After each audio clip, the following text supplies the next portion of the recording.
10 सीटों का उपचुनाव, मायावती बनाम चंद्रशेखर, दलित बनाम दलित का चुनाव है। मायावती ने चंद्रशेखर को दलित नेता का तमगा ना देते हुए किनारा कर लिया। चंद्रशेखर ने समाजवादी पार्टी के राष्ट्रीय अध्यक्ष अखिलेश यादव से भी लोकसभा चुनाव में सीट की पेशकश की, लेकिन उन्होंने भी दरकिनार कर दिया। अपनी पार्टी के बूते चुनाव में उतरे चंद्रशेखर ने मजबूत जीत हासिल की। चंद्रशेखर की जीत को दलित सियासत के लिए बड़ा बदलाव माना जा रहा है और इसी के साथ इमरान मसूद की जीत में भी चंद्रशेखर का बड़ा रोल माना जा रहा है। चंद्रशेखर की बढ़ती लोकप्रियता के मद्देनजर बसपा सुप्रीमो मायावती ने नगीना पर फोकस किया। उन्होंने अपने भतीजे आकाश आनंद को स्टार प्रचारक के रूप में नगीना भेजा। आकाश ने अपने चुनाव प्रचार की शुरुआत नगीना से ही की थी। मायावती ने भी खुद भी बिजनौर जिले में सभाएं कर चंद्रशेखर का नाम लिए बगैर तमाम निशाने साधे, लेकिन सब चूक गए और चंद्रशेखर के मुकुट में नगीना सज गया। दरअसल चंद्रशेखर ने किसी भी पार्टी से गठबंधन करने से इनकार कर दिया। उनका कहना है कि गठबंधन जनता से है और इसी के सहारे यूपी में उपचुनाव लड़ेंगे। जनता ने इन सभी पार्टियों को देख लिया और भरोसा उठ चुका है। उन्होंने कहा कि उनकी पार्टी इस चुनाव में नए लोगों को मौका देगी। चंद्रशेखर लगातार दलित, मुस्लिम, आदिवासियों का आवाज उठा रहे हैं।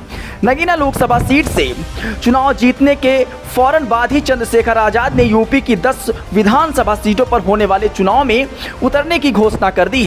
अब तो 4 विधानसभा सीटों के लिए चुनाव प्रभारी भी नियुक्त किए जा चुके हैं। उत्तर प्रदेश में करहल, मिल्कीपुर, कटहरी, कुंदरकी, गाजियाबाद, खैर, मीरापुर, फूलपुर, मझवा, सीमामऊ विधानसभा सीट पर उपचुनाव होना है।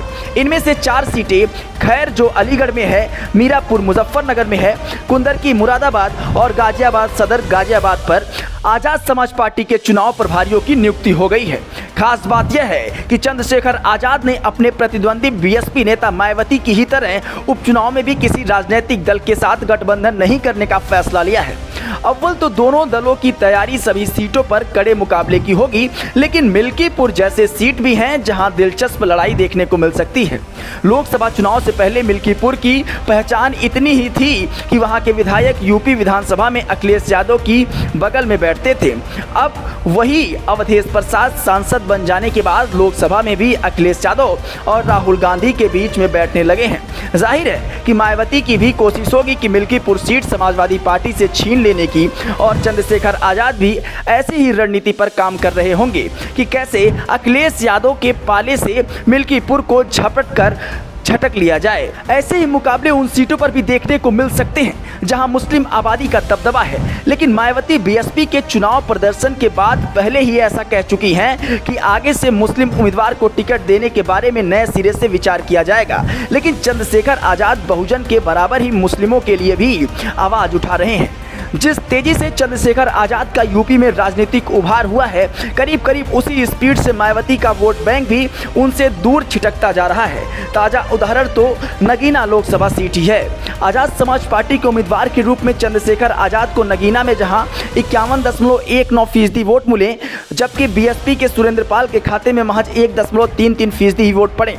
बीएसपी को जोरदार चुनौती इसलिए भी मिल रही है क्योंकि मायावती के कोर जाटव वोटर के भी बीच उनका जनाधार कम होता नजर आ रहा है। हाल ही के लोकसभा चुनाव में मायावती का कोर वोटर बीजेपी की तरफ से मुंह मोड़कर अखिलेश यादव के पीडीएफ फॉर्मूले के साथ चला गया और मायावती फिर से जीरो बैलेंस पर आ गई। ब्यूरो रिपोर्ट, जीआर खबर।